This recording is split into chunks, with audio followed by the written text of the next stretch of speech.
Bienvenidos a un nuevo video y como están viendo en el título y en la portada de este video, hoy vamos a reaccionar al documental titulado Inventaron el caso más paranormal famoso del siglo, los Warren. Créditos a Farid Diek. En la descripción les voy a dejar su canal de YouTube para que vayan y vean sus videos, que están muy buenos. Así que si están preparados y tienen algo para comer ahí, palomitas, comida a lo que comenzamos, ustedes comenten al final de la lección cuánto le dan de bueno a este documental.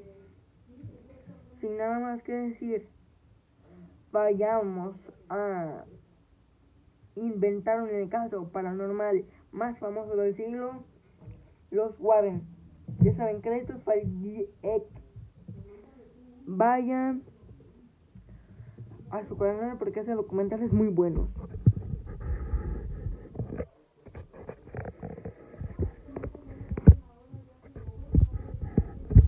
Ed y Lorraine Warren son los investigadores paranormales más famosos del mundo. Sus expedientes incluyen a Annabelle, Amityville y los casos que inspiraron El Conjuro. También aseguran tener el título de ser los únicos demonólogos reconocidos por la Iglesia Católica fuera del sacerdocio. Pero cuando revisas sus historias con calma, empiezan a aparecer las grietas. Versiones que no coinciden con las de otros testigos, documentos que no respaldan lo que ellos afirman, personas que con los años admiten haber exagerado, e incluso sacerdotes que aseguran que varias de esas escenas nunca ocurrieron así. Entonces, ¿qué de las películas del Conjuro fue real?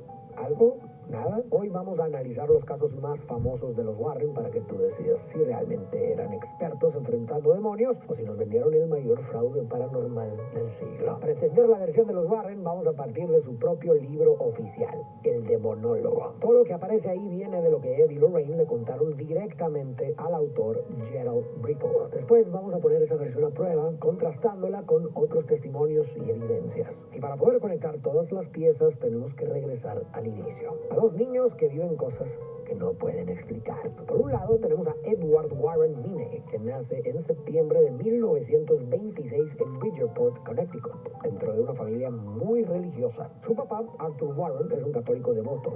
Nunca falta a misa y vive su fe con disciplina. Esa costumbre viene del abuelo de Ed, quien fue un hombre profundamente creyente. Al morir dejó sus ahorros a su iglesia y con ese dinero colocaron un vitral de San Miguel en su honor. La familia Warren es de clase trabajadora, vive una vida bastante común hasta que Ed cumple 5 años. Cuando está caminando por su casa empieza a ver sombras que se mueven. Después escucha ruidos extraños en distintos rincones y cuando llega la hora de dormir empieza a soñar con familiares fallecidos. En esos sueños le dicen cosas que no entiende, como que cuando crezca va a trabajar con muchos sacerdotes, pero que él no será uno de ellos. A veces se despierta sobresaltado por estas pesadillas y desde la cama ve que la puerta del armario se abre despacio. En el marco distingue rostros que lo observan en silencio. Él, siendo tan pequeño, no sabe si todo lo que le pasa es normal. Solo entiende que se siente asustado, así que como cualquier niño va con su padre para contarle lo que ocurre. Sin embargo, su papá le pide que lo olvide, que no lo comente con nadie. Desde ese momento, Ed hace caso y continúa viviendo cada episodio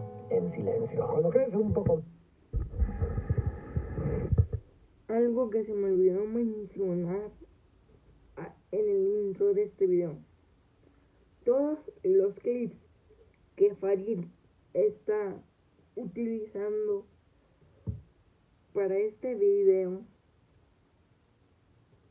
porque no sé si vean que hay varios clips que él está usando para el video, son de la película El Conjuro 3, que está muy buena, se las recomiendo. Se llama El Conjuro 3. El diablo me obligó a hacerlo. Así que vayan y véanla porque está muy buena. Ahora sí, continuemos. Más entra a una escuela católica.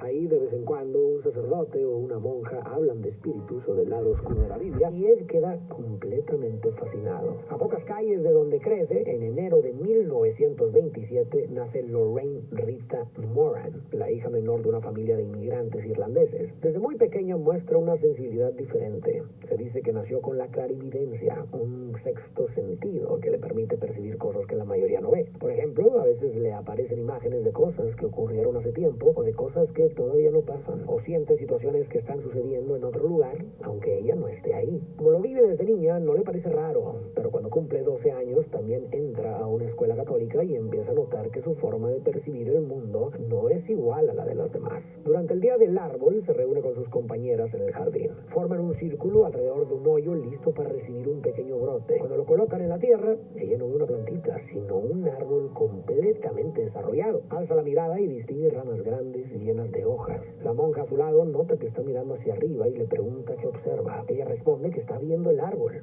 La hermana se desconcierta y quiere saber si está viendo el futuro. Ella dice que cree que sí. Esa respuesta alarma a las monjas. Consideran que algo así no es normal y la envían a pasar el fin de semana en una casa de retiro como una forma de corrección. Ahí le prohíben hablar, jugar o participar en actividades. Debe mantenerse en silencio todo el tiempo. La experiencia le enseña que hablar de lo que ve trae consecuencias. Desde entonces decide no volver a mencionar nada relacionado con su clarividencia. O al menos esa era la idea, pero todo cambia cuando conoce a Ed. A los 17 sus caminos se cruzan. Él estudia arte en la escuela de New Haven y en sus ratos libres se mete en la biblioteca para revisar todo lo que encuentra sobre lo paranormal. Para ganar algo de dinero, trabaja como acomodador en un cine de Bridgeport, el mismo al que ella suele ir con sus amigas. Por eso, una tarde coinciden. Los presentan, intercambian unas palabras y cuando Ed termina su turno, se ofrece a acompañarlas a sus casas. No pasa mucho tiempo hasta que empiezan a salir. Con la confianza, empiezan a contarse todo aquello que desde niños habían guardado. Sus experiencias extrañas y esa sensación de que algo más siempre estuvo presente en sus vidas. Antes de seguir con el video, quiero agradecer rápidamente a nuestro patrocinador CyberGhost VPN por apoyar Bueno, este contenido. adelantemos esa parte porque no nos patrocinan. Un VPN hoy en día es clave para proteger tu privacidad de internet, porque aunque uses el modo incógnito, eso no significa que seas visible. Tu proveedor de internet, la red del trabajo o la escuela, e incluso tu propio wifi en casa todavía pueden ver y rastrear lo que haces online. Aquí comienza CyberGhost VPN. Con un solo clic puedes conectarse a cualquiera de sus más de 100 ubicaciones en todo el mundo, cifrar tu conexión y navegar de forma privada y segura. Además, Perdón por esto que están escuchando, es que yo no sabía que en este video había publicidad y le estoy adelantando porque no nos patrocinan. Tienes una oferta disponible. Solo $2.03 al mes con 4 meses gratis, lo que equivale a un 84% de descuento. Además, incluye garantía de reembolso de 45 días, así que literalmente no tienes nada que perder. Es un servicio que le puede tocar mucha utilidad y si te registras usando los enlaces también nos ayudas a seguir creando más contenido como este. Ahora sí, volvemos con el video. Para su sorpresa, Ahora sí, que el otro se sentía igual. Esa identificación los une todavía más. Pero al poco tiempo llega un momento. ahora sí continuamos. Estados Unidos sigue metido en la Segunda Guerra Mundial y cuando Ed cumple la mayoría de edad, le llega la notificación para enlistarse en la Armada. Pasan meses separados, manteniéndose en contacto solo por cartas, hasta que un día el barco en el que Ed viaja recibe un ataque. La nave se hunde en cuestión de minutos y aunque cientos de marineros mueren, Ed queda entre los pocos que logran sobrevivir. Por ese incidente le dan 3 días de descanso y él los aprovecha para ir a ver a Lorraine. Estar tan cerca de la muerte lo empuja a hacer lo que llevaba tiempo queriendo, pedirle matrimonio. Ella, emocionada, acepta de inmediato. Se casan de un día para otro. Luego él vuelve al servicio en Europa y otra vez quedan separados. Sin embargo, no es tanto por la guerra en sí. De hecho, esto termina al poco tiempo de que Ed regresa. El verdadero problema es que son tantos los soldados que deben regresar a Estados Unidos al mismo tiempo que no hay suficientes barcos ni aviones para moverlos. Después de meses, Ed por fin logra regresar.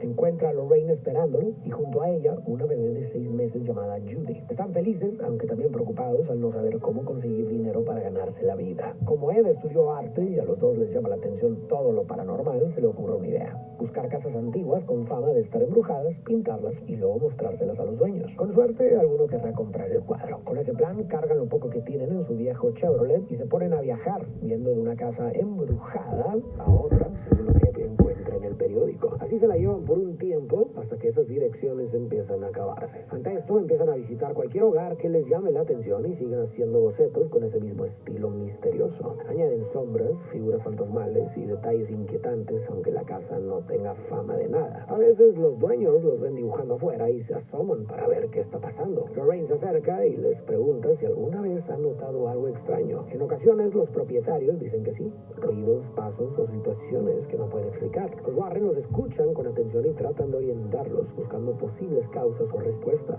Así, casi sin planearlo, pasan de vender pinturas a convertirse en consultores de situaciones paranormales. A medida que visitan más hogares, empiezan a escuchar historias que se repiten. Esa coincidencia les hace pensar que quizá hay patrones que no habían considerado. Poco a poco se adentran más en el estudio de lo paranormal. Ed se enfoca en lo que llama entes inhumanos, seres de origen demoníaco, mientras Lorraine profundiza en su clarividencia. Con ese conocimiento deciden dejar atrás el trabajo improvisado. Buscan una casa en Connecticut y fundan la Sociedad para la Investigación Psíquica de Nueva Inglaterra. Según su propia definición, una organización dedicada a estudiar fenómenos paranormales. No cobran por sus servicios, únicamente aceptan donaciones voluntarias para cubrir los gastos de cada caso. Desde entonces, Ed empieza a presentarse como demonólogo y Lorraine como medium y clarividente. Cuando estaba investigando al respecto me surgió una duda. ¿Cómo se supone que alguien estudia para ser demonólogo? ¿Existe alguna formación real detrás de esos títulos o Ed y Lorraine simplemente se los pusieron ellos mismos? Para responderlo necesitamos dar un paso atrás y entender de dónde viene toda esta idea del mundo oculto. Aunque hoy solemos asociar el mal y los demonios al cristianismo, la verdad es que estas nociones...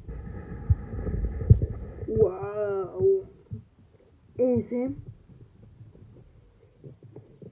dato me dejó boquiabierto. ¿Cómo que?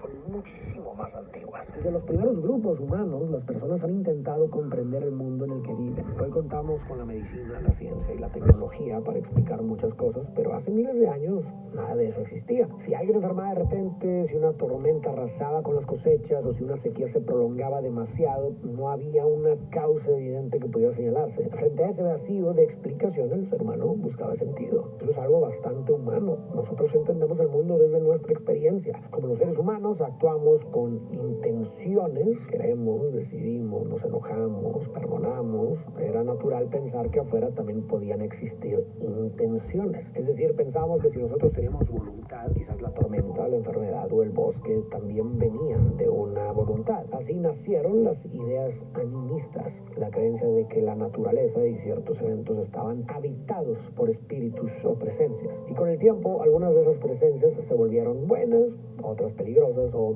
malignas, dependiendo de cómo afectaban a la comunidad. En Mesopotamia, hace casi 5.000 años, esos espíritus no eran demonios como los imaginamos hoy. Eran las almas de personas que habían muerto. Y según su creencia, estas solo aparecían por dos motivos: porque no hayan recibido un funeral adecuado o porque en vida habían sufrido una injusticia. Siglos después, en la antigua Persia, el concepto cambió por completo. Un hombre llamado Zoroastro creó una religión en la que enseñaba que el universo estaba dividido en dos fuerzas: la del bien, ligada a la luz y al orden, y la del mal, asociada a la oscuridad y al caos. Decía que ambas estaban en una lucha eterna por influir en el mundo. Por eso, del lado del mal surgieron unos seres llamados Daevas, que buscaban traer destrucción, caos y sufrimiento. Con esto, el espíritu maligno dejó de ser un alma con asuntos pendientes y se convirtió en un ser cuyo único objetivo era hacer el mal. Estas ideas de Zoroastro pudieron haberse quedado solo en su región, pero en el año 539 a.C., el imperio persa conquistó Babilonia, donde vivían muchos judíos. Así, ambos pueblos empezaron a convivir y a compartir creencias. Con el tiempo, algunas de estas ideas sobre el bien, el mal y los seres oscuros también empezaron a aparecer dentro del judaísmo. Antes de esto, los judíos no veían el mal como algo causado por un enemigo espiritual. En las historias más antiguas, como la de Moisés y las plagas de Egipto, el mal no lo provoca un demonio, sino el mismo Dios. Yahvé es quien envía las plagas, quien decide decide los castigos y también quien da las bendiciones. Sin embargo, parece que después de ese contacto cultural empezó a surgir una idea nueva, la de Satán como un oponente de Dios que representaba el mal. Aún así seguía siendo un personaje limitado, no un jefe del infierno. Pasan los siglos y del judaísmo surge el cristianismo. Aquí el cambio es mucho más grande. Para los primeros cristianos, Satán se convirtió en el líder de un grupo de seres espirituales rebeldes llamados demonios, cuyo propósito era alejar a las personas de Dios. Es decir, el mal ya era un bando organizado. En el Nuevo Testamento se cuentan historias de demonios que poseen personas, espíritus impuros que enferman o lastiman y un Satán que intenta poner a prueba a Jesús en el desierto. Con esos relatos, el espíritu maligno empieza a verse como lo entendemos ahora. Hoy en día la Iglesia Católica es muy estricta con quién puede trabajar temas relacionados con demonios. El Código de Derecho Canónico, que es el conjunto de leyes internas que rige a la Iglesia, deja claro que no cualquiera puede investigar estos casos y mucho menos realizar un exorcismo. Para empezar, solo puede hacerlo un sacerdote y antes de llegar ahí necesita entre 7 y 10 años de formación en Biblia, teología, filosofía, moral, psicología y trabajo pastoral. Aún con toda esa preparación, el sacerdote todavía debe pasar por la evaluación del obispo. Solo si éste considera que tiene la madurez, el criterio y la estabilidad emocional necesarias le permite continuar. Y aún así, eso no significa que ya esté listo. El manual oficial de la Iglesia sobre exorcismos, de Exorcismis et Supplicationibus Quibusdam, espero haberlo pronunciado bien, establece que antes de poder intervenir, el sacerdote debe recibir capacitación especializada, donde estudia el ritual romano y aprende a distinguir a fondo un caso espiritual de uno médico o psicológico. Incluso después de todo eso, el sacerdote nunca actúa solo. Siguiendo el manual, cada caso debe ser evaluado por médicos, psiquiatras, otros especialistas y el obispo. Solo cuando todos descartan una explicación natural, se autoriza un exorcismo. Bueno. Así es como hicimos que nuestro grupo con Monday.com le dio a nuestro equipo un espacio de trabajo. ¡Qué locura de video! Con toda esta mente, volvamos a la pregunta. ¿Qué estudiaron realmente Ed y Lorraine Warren? ¿Tomaron cursos con la iglesia? ¿Se entrenaron con sacerdotes? ¿Recibieron alguna preparación formal que justificara que Ed se presentara como el único demonólogo aprobado por la Iglesia Católica? La respuesta a todo esto es no. Ed no estudió en un seminario, no tomó clases oficiales y nunca recibió entrenamiento de la iglesia. Y esa afirmación que repetía, que era el único avalado por la iglesia, tampoco está respaldada por ningún documento. De hecho, la iglesia no otorga títulos de demonólogo y mucho menos a alguien que no es sacerdote. Entonces, ¿qué estudiaron realmente? Lo que ellos llamaban estudios e investigaciones en demonología consistía sobre todo en leer historias populares, libros sin aval oficial y relatos de otras personas. Y su Sociedad para la Investigación Psíquica, aunque suena muy formal, no realizaba investigaciones científicas ni seguía un método profesional establecido. Así que, si sus credenciales están, en el mejor de los casos, en duda, ¿qué tan cierto es todo lo que dijeron sobre sus casos? Ya lo iremos viendo. A pesar de todo, el número de consultas no deja de crecer. Cada semana los busca más gente y entre tantos casos empiezan a notar un patrón. Muchos reportes vienen de jóvenes universitarios. Por eso deciden ir directamente a ese público. Empiezan a dar conferencias en campus, hablan de los riesgos del ocultismo y muestran la evidencia que han reunido. Fotos, grabaciones y objetos que según ellos provienen de sus investigaciones. A partir de ahí su reputación despega y las consultas aumentan todavía más. Y es justo en ese momento cuando aparece uno de sus casos más famosos, el de la muñeca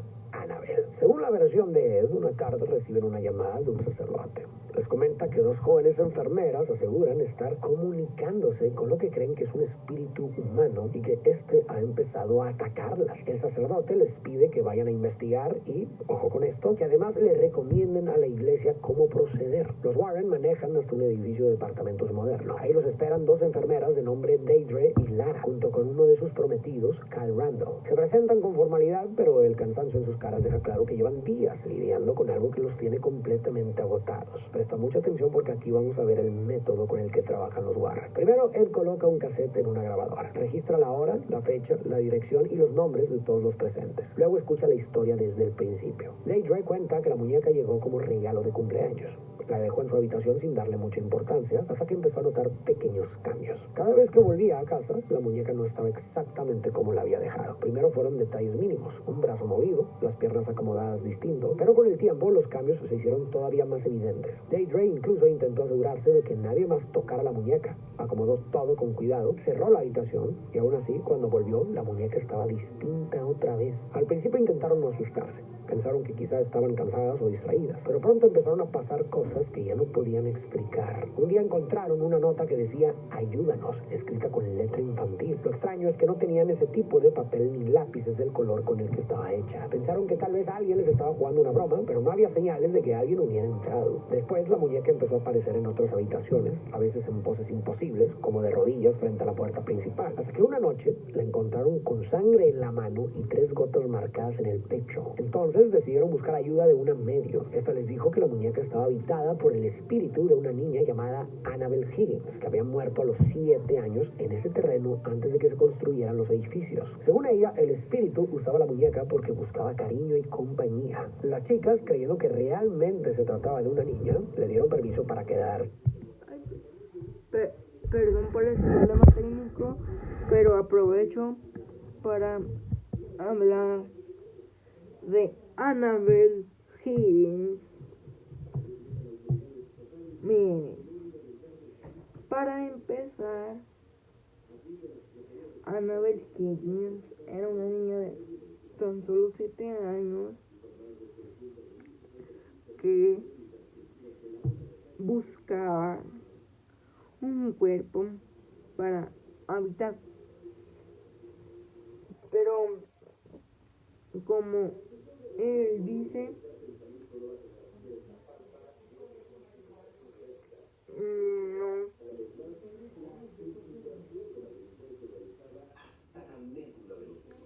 no midieron las fuerzas que tuvo que tener esa niña,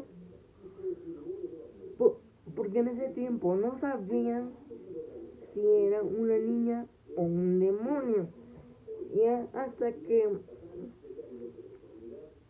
la niña tenía en la mano y en el pecho, ahí ya fue cuando buscaron ayuda. Pero la medium les dijo eso mismo que acabo de recalcar en el punto anterior que toqué. Wow.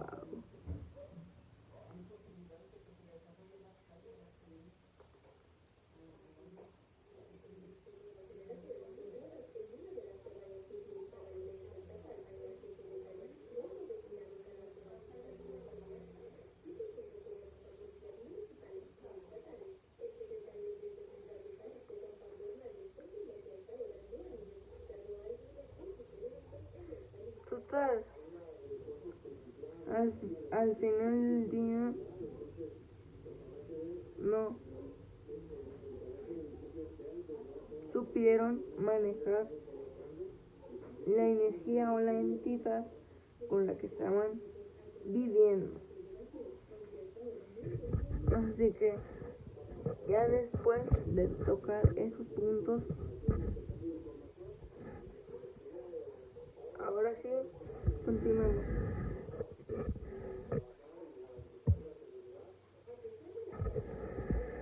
Y otro punto que se me olvidó tocar, los clips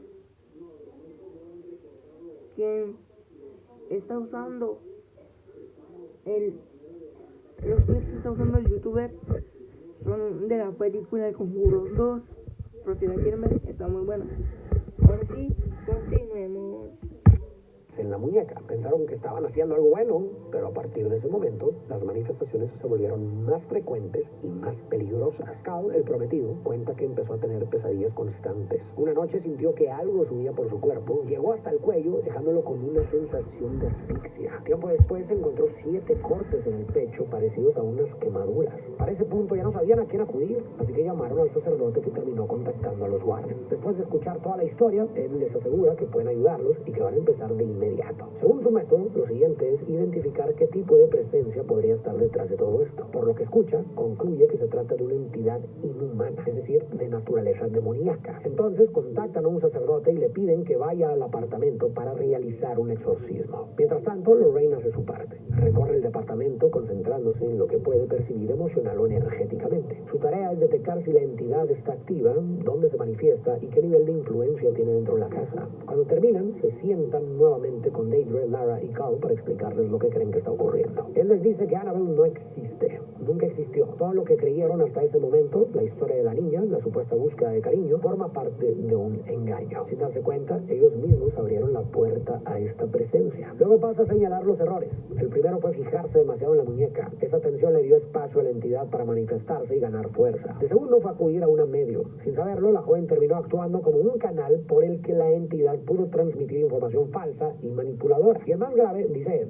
fue darle permiso para quedarse en la muñeca. Sin embargo, aclara que el juguete no está poseído. Según su visión, los espíritus solo pueden tomar a personas, no a objetos. La muñeca, en todo caso, funciona como un medio para que la entidad se manifieste. En ese momento llega el sacerdote para realizar el exorcismo. Este recorre cada habitación del departamento. Se queda unos 5 minutos en cada una mientras recita la bendición. Cuando termina, bendice a todos y les asegura que todo quedó en orden. Lorraine confirma lo mismo. Tanto el lugar como las personas están libres de la identidad. Con eso, el caso queda cerrado. Antes de irse, los Warren toman la precaución de llevarse la muñeca de trapo. Durante el camino, los frenos del auto empiezan a fallar, algo que ellos interpretan como un intento de la entidad por deshacerse de ellos. Cuando por fin llegan a casa, llevan la muñeca a una habitación especial que usan como museo. Ahí la colocan dentro de una vitrina bendecida, pensada para mantener bajo control cualquier presencia ligada a ella. Todo esto que acabas de escuchar suena bastante impresionante y viene de lo que narran los Warren en el Demonólogo, su libro. El tema es que cuando se contrasta con archivos de la época, empiezan a aparecer detalles que no coinciden del todo. La primera vez que el caso de la muñeca aparece en público no es con los Warren, sino en el periódico Connecticut Sunday Herald. La periodista Jill Amalio escucha que dos jóvenes locales, Marguerite y Anna Lee,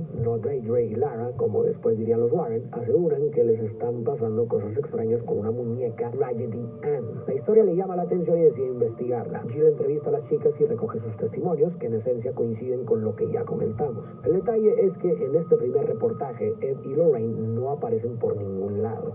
Entonces, ¿cómo terminan involucrándose? Según cuenta la propia Jill, después de que se publica la nota, los Warren la leen y se ponen en contacto con ella para pedir la dirección de las chicas. Jill comenta que la impresión que le queda no es tanto que quisieran ayudar, sino que buscaban entrar en una historia que podía darles exposición. A partir de ahí, los Warren entran al relato. Y en términos generales, lo que ocurre sí se parece a lo que ellos cuentan. Visitan el departamento, aseguran que la muñeca está siendo manipulada por un espíritu, llevan a un sacerdote que permanece ahí unos minutos y finalmente se llevan la muñeca. A grandes rasgos, la historia coincide. La única gran diferencia está en cómo comienza su participación. No es un sacerdote quien los llama para involucrarse, sino que son ellos quienes buscan a la periodista. ¿Y por qué esto importa? Porque al decir que un sacerdote los contacta, se presentan como personas confiables y avaladas por la iglesia, aunque en realidad no lo son. Pero lo más grave es que incluso dan a entender que la propia iglesia acude a ellos para saber qué hacer, como si fueran la máxima autoridad en estos temas. Cuando hablamos de situaciones como esta, donde las personas creen estar enfrentando algo sobrenatural, no estamos hablando de algo sin importancia. El fenómeno puede ser real o no, pero el miedo y la angustia sí lo son. Por eso quien interviene necesita estar preparado, no solo desde lo religioso, sino también para no empeorar el estado mental, emocional o incluso físico de quienes viven la experiencia. Por esa razón, fingir que sabes manejar algo así puede ser irresponsable y hasta peligroso. Aún así, este caso resulta ser uno de los menos problemáticos. En los que vienen, las incongruencias serán mucho más graves. De hecho, en uno de los más famosos, el de la casa de Amityville, uno de los propios involucrados llegó a afirmar que todo lo que los Warren contaron había sido una mentira. Pero ya llegaremos a eso. Después de Annabelle aparece el que, según los propios Warren, es uno de los episodios más aterradores que les toca presenciar. El de la familia Perron, el mismo que más tarde se convertiría en el que vimos en la película El Conjuro 1. En el invierno de 1971, Roger y Carolyn Perron compran una casa antigua y amplia, perfecta para criar a sus 5 hijas. Pero apenas se instalan, las cosas empiezan a ponerse inquietantes. Según sus testimonios, hay cambios bruscos de temperatura, objetos que desaparecen y una sensación constante de ser observados, sobre todo en el sótano. A veces sienten que algo los toca o los empuja. Escuchan risas, voces y tienen pesadillas frecuentes. Pero lo más perturbador es un golpe insistente en la puerta principal, como si algo quisiera entrar. Andrea Perron, una de las hijas, lo recuerda así. Al principio pensamos que eran imaginaciones, pero muy pronto nos dimos cuenta de que no estábamos solos. El caso llega a oídos de los Warren, quienes sospechan que la familia podría estar enfrentando algo de origen demoníaco y deciden intervenir. Cuando llegan a la casa, comienzan con lo que suele ser su rutina. Hablan con la familia, observan cómo viven y a partir de eso trazan un plan de acción. En esta ocasión eligen realizar una sesión espiritista, un método que, según ellos, permite comunicarse con las entidades que habitan el lugar. Durante esa sesión, los Warren identifican a la presencia de Bathsheba, una mujer del siglo XIX vinculada con la brujería, el diablo, y que supuestamente reclama la casa como suya. A partir de ahí, los Warren intentan enfrentar a la entidad, pero resulta ser más fuerte de lo que esperaban. Regresan a la casa en varias ocasiones y prueban distintos intentos. Durante una de esas visitas se toma una de las fotos más conocidas de Lorraine, en la que parece estar teniendo una visión. Al final, aseguran haber logrado contener la presencia y se retiran. Esta es la versión de los Warren. Ahora toca ver qué de todo esto se puede comprobar. Si te interesa clavarte más, tengo un video donde analizo este caso a fondo, el del conjuro. Pero aquí vamos con lo más importante. Según los reportajes y testimonios disponibles, la familia Perron sí afirmó haber vivido experiencias extrañas en su casa. Eso es real. Sin embargo, el punto no está en si las vivieron o no, sino en cómo interpretaron lo que les pasaba. Por ejemplo, contaban que al entrar a algunas habitaciones, estas se sentían muy frías, incluso cuando afuera hacía calor. También decían que a veces su ropa y sus juguetes desaparecían y luego reaparecían en lugares donde no recordaban haberlos dejado. Durante la noche, varios miembros de la familia tenían sueños extraños y pesadillas relacionadas con la casa. Sus perros, además, ladraban o se escondían en ciertas áreas, lo que ellos interpretaron como si los animales percibieran algo que los humanos no podían ver. Para los Perron y los Warren, todo esto era una clara señal de que un espíritu estaba acechando la casa. Pero también vale la pena considerar otra posibilidad, que muchas de estas cosas tengan explicaciones normales sin necesidad de recurrir a lo sobrenatural. El frío, por ejemplo, podría explicarse por corrientes de aire, problemas de aislamiento o la forma en que están construidas las casas antiguas. Los objetos que desaparecían y luego reaparecían pueden tener que ver con olvidos, desorden o simplemente vivir muchas personas en el mismo espacio. Las pesadillas suelen aparecer cuando hay estrés, miedo o sugestión, especialmente en un lugar nuevo. Y el comportamiento de las mascotas puede deberse a ruidos, olores o estímulos que los humanos no siempre perciben. Entonces, ¿estos sucesos apuntan necesariamente a algo paranormal o pueden tener razones mucho más simples? Ahora bien, pasemos a la explicación que dan los Warren. Ellos identifican al supuesto causante como Bathsheba, una mujer del siglo XIX vinculada con la brujería que habría muerto en la casa y que ahora reclamaría la propiedad como suya. Sorprendentemente, Bathsheba sí fue una persona real. Vivió cerca de ahí alrededor de 1850, pero ahí es donde termina la conexión con la historia que cuentan los Warren. Según la historiadora y periodista Jamie Rubio, durante su vida Bathsheba nunca fue acusada de brujería, de adorar al maligno ni de nada parecido. Además, ni siquiera vivió en la casa de los Perron. Su granja estaba en otra parte del pueblo. Betty Menucci, presidenta de la Sociedad Histórica de Burialville, afirma: la verdadera historia de Bathsheba es que no hay historia. Todo indica que fue una mujer que llevó una vida común y decente y que por alguna razón los demonólogos convirtieron en una leyenda tenebrosa. Además, hay otro punto importante. Los Warren afirmaron haber logrado contener la presencia. Sin embargo, según investigadores del caso y testimonios posteriores de la propia familia Perron, eso no fue lo que ocurrió. Para ellos, las cosas siguieron prácticamente igual que antes de que los Warren llegaran, y la familia tuvo que seguir viviendo casi 10 años más en esa casa, conviviendo con todas esas manifestaciones. Aún así, los Warren nunca volvieron. Para ciertos escépticos, el momento de su partida resulta llamativo, ya que ocurre justo después de obtener la famosa fotografía de Lorraine. Algunos sugieren que quizá, más que querer ayudar, lo que buscaban era sumar otro caso a su historial. Después de esto, llegamos a 1973, un año clave. En Estados Unidos se estrena una película que cambia por completo la manera en la que la gente ve a las entidades demoníacas: El Exorcista. Hasta ese momento, ninguna película ha mostrado algo así. Por primera vez, el público ve en pantalla una historia de posesión basada en hechos reales, representada a través de una niña que gira la cabeza, baja las escaleras en posiciones imposibles y habla con una voz que no suena humana. En los primeros días, mucha gente se sale antes de que termine la función. Algunos se marean, otros vomitan. Pero conforme pasan los días, ocurre lo contrario de lo que cualquiera imaginaría. Las filas para entrar al cine empiezan a crecer hasta rodear manzanas enteras. Pues aunque el terror es demasiado, el humor... ¡Wow! ¡Qué locura, bro! ¡Qué locura! Y ahora a ver qué pasa, porque ya involucraron la película del Exorcista. Y la curiosidad por estos temas lo son aún más. Desde ese momento, la idea de la posesión empieza a aparecer en las conversaciones de todos los días. Cualquier historia sobre exorcismos llama más la atención que nunca, y con eso también crece el interés por los Warren. En medio de ese clima es que va a surgir su siguiente gran caso: la familia Lutz. en Amityville. Los Lutz son 5. George, el papá, Kathy, la mamá, Daniel, el hijo mayor, Christopher, el del medio, y Missy, la más pequeña. No tienen mucho dinero. De hecho, apenas pueden pensar en comprar una casa. Recorren unas 50 propiedades en la zona y ninguna entra en su presupuesto hasta que aparece una que sí pueden pagar. Tiene 6 habitaciones. Es sospechosamente enorme para lo que cuesta y además viene amueblada. Parece la oportunidad perfecta. Firman el contrato, se mudan y todo arranca sin problemas. Pero en los primeros días empiezan a escuchar a los vecinos mencionar algo sobre los antiguos dueños. La familia Tefeo, que estuvo involucrada en un incidente. Nadie entra en detalles, pero la forma en que lo dicen deja claro que no se trata de algo pequeño. Para quedarse tranquilos, los Lutz llaman al sacerdote del área. Él llega, confirma que los rumores sobre la familia anterior son ciertos, aunque sin profundizar, y luego recorre la casa bendiciendo cada habitación. Todo va relativamente normal hasta que entra en la habitación que Kathy quiere usar como sala de costura. Apenas empieza la oración, escucha una voz grave que le ordena que se vaya. El sacerdote queda tan impactado que sale de inmediato de la habitación, de la casa, sin dar explicaciones. Tiempo después, en la única entrevista que concede sobre ese día, el sacerdote cuenta que tras bendecir la casa sintió que algo lo seguía y que incluso le aparecieron ampollas en las manos. La familia queda desorientada, aunque suponen que con la bendición alcanza para estar tranquilos. Pero pasa todo lo contrario. En la primera semana, George empieza a notar cosas extrañas.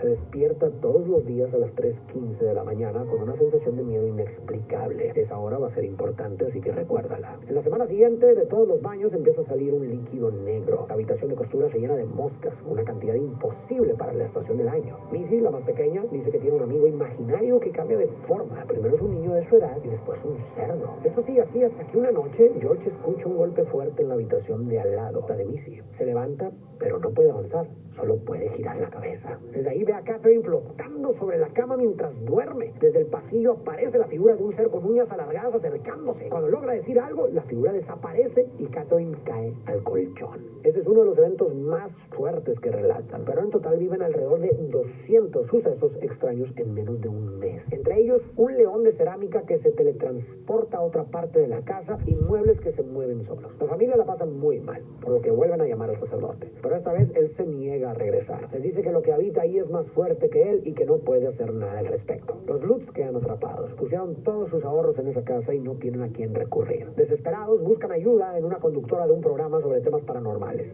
Ella resulta ser cercana a los Warren y gracias a ese contacto la pareja entra al caso. Según los Warren, ellos llegan sin saber nada sobre lo que ocurre en esa casa, aunque más adelante vas a ver por qué esa versión podría no ser tan exacta. Cuando entran, Lorraine sube las escaleras para sentir el ambiente. Dice que una energía la detiene. Cada paso se le hace más pesado y al llegar a la sala de costura, la misma que inquietó al sacerdote, asegura que ahí se concentra la fuerza más negativa de la casa. Entonces deciden intervenir. Esa misma noche, a las 12 en punto, realizan una sesión espiritista en la sala de costura. Colocan un par de crucifijos y Lorraine recorre la casa buscando cualquier señal. En una de las habitaciones afirma tener una visión. Se ve a sí misma en el sótano frente a una entidad con pezuñas en vez de pies. La figura le muestra lo que parece ser un arma. En la visión, Lorraine la toma, sube las escaleras y al mirarse en un espejo, ya no ve su propio rostro. Aparece un joven de unos 23 años. Desde esa perspectiva observa cómo el joven entra en la habitación de 2 niños pequeños y les dispara. Luego va al cuarto de una niña y hace lo mismo. Después entra en la habitación de 2 adultos y también dispara. Finalmente sube un piso más y ataca a la última persona. Antes de que la visión termine, alcanza a ver un reloj.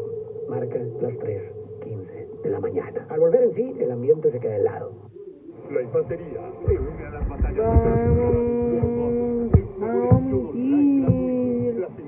Este anuncio. Sin saberlo, Lorraine acaba de describir exactamente lo que pasó con la familia Tefeo. Un año antes, Ronald, el hijo mayor, había tomado un rifle calibre 35 y eliminado a sus padres y a sus 4 hermanos mientras dormía. Según los registros policiales, los disparos ocurrieron alrededor de las 3:15 de la mañana. La coincidencia deja a todos impactados. Pero aquí es donde conviene hacer una pausa y revisar qué dicen las fuentes externas. Lo que sí está comprobado es que el 13 de noviembre de 1974, Ronald DeFeo eliminó a 6 miembros de su familia en la casa de Amityville. Fue arrestado ese mismo día y el caso se volvió noticia nacional. Durante meses, periódicos y noticieros cubrieron cada detalle, incluido el juicio. Por eso resulta, como mínimo, curioso que los Warren aseguraran no saber nada del caso cuando era tema de conversación en todo el país. Durante el proceso, los abogados de DeFeo intentaron reducir su condena alegando locura, pero no lo lograron. Al final, Ronald fue declarado culpable de asesinato en segundo grado. Un mes después de que terminó el juicio, la familia Lutz se mudó a la casa. Vivieron ahí 28 días y luego se fueron. La razón no fue algo paranormal, sino sino algo mucho más concreto. No podían pagar la hipoteca ni los impuestos de la propiedad. Para ese momento, William Weber, el abogado de DeFeo, estaba buscando otra forma de apelar la condena. Entonces se le ocurrió una idea: contactar a los Lutz y presentar la casa como un lugar embrujado. Si la gente creía que había una influencia demoníaca, podía argumentar que DeFeo no había actuado por voluntad propia. Y de paso, la historia podía volverse mediática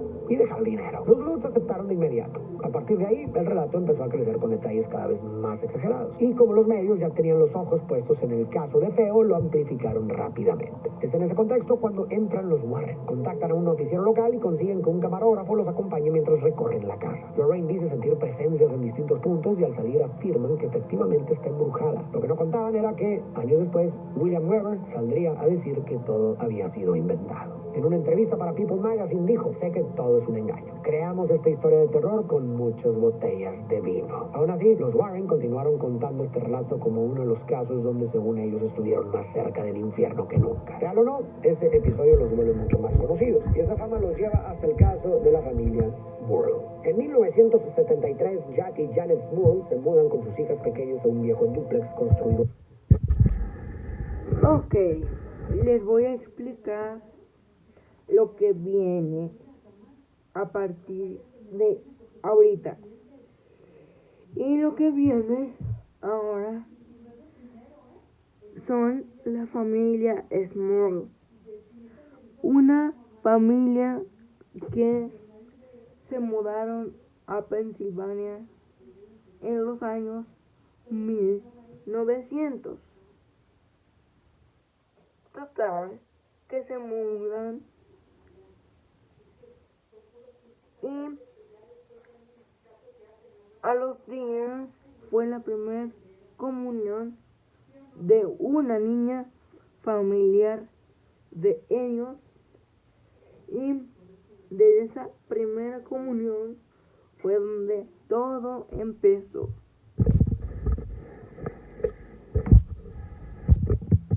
En 1882, en Chase Street, Pensilvania. Durante el primer año y medio todo parece normal, pero en 1974 algo empieza a cambiar. Primero llegan los susurros, luego olores horribles que aparecen de la nada, manchas negras en paredes recién pintadas, un televisor que sin explicación se incendia solo. Los Smurl intentan lo lógico: arreglar tuberías, cambiar grifos, reparar lo que se rompe, pero poco después todo vuelve a fallar, como si la casa no quisiera dejarse arreglar. Una noche, una de las hijas despierta aterrada. Dice ver figuras flotando en su cuarto, escucha pasos y sillas que se mecen solas. No tienen a dónde ir, así que aprenden a vivir con eso. Al año siguiente nacen unas gemelas y por un momento la casa se llena de alegría. Pero la actividad empeora. Aparecen marcas de garras en el baño. Jack siente contacto físico. Janet escucha una voz femenina que dice su nombre. Poco a poco la tensión y el desgaste aumentan y la familia empieza a sentirse empujada al límite. Un día Janet siente una ráfaga de aire frío en la espalda. Se da la vuelta y ve a un hombre alto, de casi 1,80 m, con un cuerpo borroso como hecho de humo. Cruza la cocina y desaparece. Desesperada llama a la iglesia. Un sacerdote bendice la casa y por unos días todo se calma. Pero después el patrón regresa. Escuchan sobre unos investigadores que supuestamente resolvieron el caso de Amityville. Así llegan hasta Ed y Lorraine. Los Warren se sientan con la familia y escuchan toda la historia. Luego Lorraine recorre la casa y percibe 3 presencias: una anciana desorientada, una mujer llena de rabia y un hombre claramente enojado. Al llegar a una de las habitaciones, ella se detiene frente a un closet. De ahí, asegura, sale una energía pesada y un olor insoportable. Los Warren les dicen que la situación es más grave de lo que pensaban. No se trata solo de actividad en la casa, sino de un intento de posesión. Él explica que en estos casos todo avanza por etapas. Primero viene la infestación, ruidos, objetos que se mueven y daños en la casa. Luego la opresión, cuando el miedo y el desgaste emocional empiezan a afectar a la familia. A ese punto, dice, ya llegaron. Después vendría la posesión, cuando la entidad intenta tomar control de una persona. Y al final, la destrucción, cuando la familia queda completamente quebrada. Los Warren recorren la casa mientras rezan y suena una grabación del Ave María. Apenas empiezan, estalla un poltergeist. Ruidos fuertes, sillas que salen volando, espejos que vibran, puertas que se azotan. Ed rocía agua bendita y por un momento todo se calma. Ahora sí, saben que no basta. Van a necesitar ayuda directa de la iglesia. Recuerden recogen sus cosas y se van, pero antes Ed deja una advertencia. Para él, esto ya no es solo opresión. Lo que acaban de ver es el inicio de la posesión. Días después, los Warren regresan con el padre Robert McKenna, un sacerdote excomulgado que realiza exorcismos sin autorización. Una noche entra a la casa rezando en latín y rociando agua bendita. La casa reacciona con fuerza, pero él continúa. Ahora sí, la actividad sigue durante casi 3 años. La iglesia nunca da apoyo formal, así que los propios vecinos deciden organizar un exorcismo colectivo. 50 personas rodean la casa y rezan junto a McKenna. Y por un tiempo... Y algo que se me olvidó mencionar es que ese caso nunca lo pudieron resolver. Fue el único caso que jamás pudieron resolver.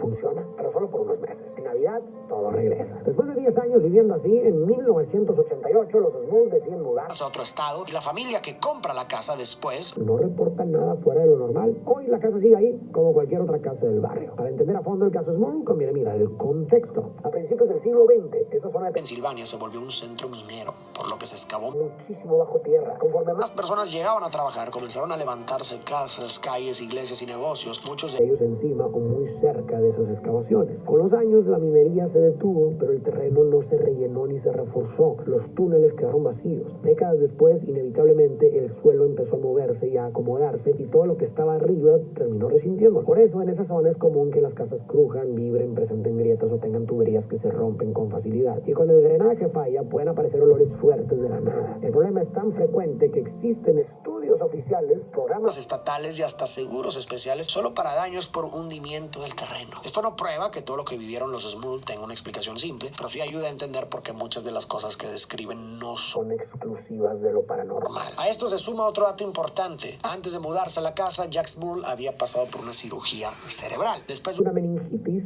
su cerebro producía un exceso de líquido que le estaba causando problemas de memoria a corto plazo, por lo que tuvieron que operarlo. Esto es importante porque cuando una persona ha pasado por una infección grave y una cirugía en el cerebro, la forma en que procesa lo que ocurre a su alrededor puede cambiar. La atención y la concentración pueden verse afectadas y en situaciones de estrés, ciertos estímulos pueden sentirse más intensos o difíciles de interpretar. Incluso emociones como el miedo, la ansiedad o la irritabilidad pueden amplificarse. Para Paul Kurtz, profesor de la Universidad de Buffalo y uno de los principales críticos del caso, este antecedente podía explicar muchas de las experiencias que Jack describía. Además hay otro factor. Después de los años 70, los reportes de exorcismos y posesiones aumentaron en un 50% con respecto a décadas anteriores. ¿Será que los demonios decidieron estar más activos que nunca? En realidad, la mayoría de los expertos apunta a otra cosa: el impacto de El Exorcista. La película puso en el centro de la cultura popular una historia muy específica sobre cómo funciona, entre comillas, una posesión. Primero la presión, luego la opresión, después la posesión y al final la destrucción. Ese esquema quedó tan grabado en el imaginario colectivo que mucha gente empezó a reconocer ese patrón cuando algo extraño ocurría en su vida. No significa que todo fuera inventado, pero sí que a partir de ese momento ya existía un marco muy claro y predeterminado para interpretar el miedo, el estrés o lo inexplicable. Finalmente hay un último punto. Para ese momento, Ed Warren ya estaba en conversaciones para llevar sus casos al cine, lo que abre la posibilidad de que algunos relatos se contaran de forma más dramática para volverlos más atractivos y vendibles. Uno de los productores interesados en su historia es Tony DeRosa Grun. Él desarrolla la idea y empieza a escribir propuestas basadas en los casos de los Warren. Pero para poder levantar una película necesita convencer a estudios e inversionistas. Así que junto con él toca puertas y presenta el proyecto una y otra vez. Sin embargo, nadie quiere apostar por algo así. El tema parece extraño, arriesgado y difícil de vender. Así que al ver que todavía no es el momento, decide esperar un poco. Aún así, los Warren siguen impulsando su nombre. Publican libros, dan entrevistas y amplían su museo, sumando objetos que según ellos provienen de rituales, posesiones o infestaciones paranormales. También empiezan a ofrecer visitas guiadas pagadas. Con los años, la salud de Ed se deteriora. Tiene problemas cardíacos y en agosto de 2006 fallece. Es enterrado en el cementerio Stepney. Tiempo después, finalmente se concreta un acuerdo para llevar varias de sus historias al cine. La primera película queda en manos del director James Wan, conocido por Saw e Insidious. El guión lo escriben Chad y Carrie Hayes, quienes toman como base lo ocurrido con la familia Perron. Aunque claro que siendo Hollywood, se exageran ciertas cosas y se inventan otras tantas. Para el elenco eligen a Patrick Wilson y Vera Farmiga, quienes se toman el papel muy en serio. Viajan a conocer a Lorraine, recorren juntas el museo, observan objetos y pasan horas platicando. En 2013 se estrena El Conjuro, lo que redefine la imagen de los Warren. Pasan de ser figuras polémicas y marginales a convertirse en los investigadores paranormales más reconocidos por el público general. Sus historias dan origen a una franquicia completa: El Conjuro 2, 3 y 4, Annabelle, La Monja y otras producciones. Ed no alcanza a verlo, pero Lorraine sí. Durante años se mantiene muy cerca de los proyectos, en entrevistas, acompaña a Vera Farmiga y cuida cómo se cuenta su historia, hasta que en abril de 2019 fallece y es enterrada junto a Ed. Aún así, incluso después de su muerte, el nombre de los Warren sigue creciendo. Hoy, en 2026, hay una precuela en desarrollo. Se está discutiendo la posibilidad de hacer una serie de televisión e incluso de continuar la franquicia de películas a través de su hija Judy. Después de todo lo que ya vimos, las contradicciones, las pruebas flojas, las exageraciones e incluso algunas fabricaciones, ¿cómo es que gran parte del público sigue percibiendo las historias de los Warren como si fueran la verdad definitiva? Como si todo lo que ellos describieron y lo que muestran las películas fuera evidencia real de fenómenos paranormales. Creo que parte de la respuesta está en que a las personas nos atraen mucho más las historias llenas de misterio y drama que las explicaciones lógicas y simples. Es más atrapante pensar que hay algo oculto, un significado más grande detrás de las cosas, que aceptar que a menudo se trata solo de coincidencias o sugestión. Y esto no pasa solo con lo paranormal, pasa todo el tiempo en la vida diaria. Alguien actúa distinto, Es un comentario diferente o tarda en contestar un mensaje y de inmediato empezamos a imaginar cosas. Se lo hizo a propósito, que quiso mandar una indirecta, que algo pasó, cuando muchas veces la razón es mucho más básica. Estaba cansado, distraído o simplemente hubo una mala comunicación. Y lo mismo pasa con muchas teorías de conspiración. A veces hay sucesos que simplemente no podemos concebir que hayan pasado de manera tan sencilla y entonces preferimos irnos a cosas más conspirativas. Además de que es mucho más divertido. Nuestra mente tiende a preferir las historias más elaboradas, incluso cuando no están respaldadas por evidencia sólida. Sin embargo, hay que recordar que muchas veces la explicación más sencilla, sobria y aburrida puede ser la que más se acerca a la verdad. Pero esta es solo una opinión. Eso no quiere decir que en realidad sí haya una causa más simple y lógica detrás, pero simplemente o no tenemos acceso a esa información por algún motivo, o todavía no tenemos los conceptos o el entendimiento para poder comprenderlo como hace miles de años tal vez. No lo sé. Tú dime, si eres de los que han vivido algo así, me encantaría leer tu historia en los comentarios o en general saber si crees o no crees en situaciones paranormales. Sin más que añadir, yo me despido y nos estaremos viendo en el video que viene. Gracias por quedarte hasta el final y no olvides hacer clic en el enlace de la descripción para obtener el descuento especial. ¡Wow! ¡Qué locura de video! Me quedé sorprendido. Wow, wow, wow. Ya saben, el link del canal de él está en la descripción de este mismo video. Y vayan a ver este videazo que acabo de ver junto con ustedes por 50 minutos. ¡Wow! ¡Qué locura de video! Bueno, sin nada más que añadir, yo me despido y nos vemos en un próximo video. Bye.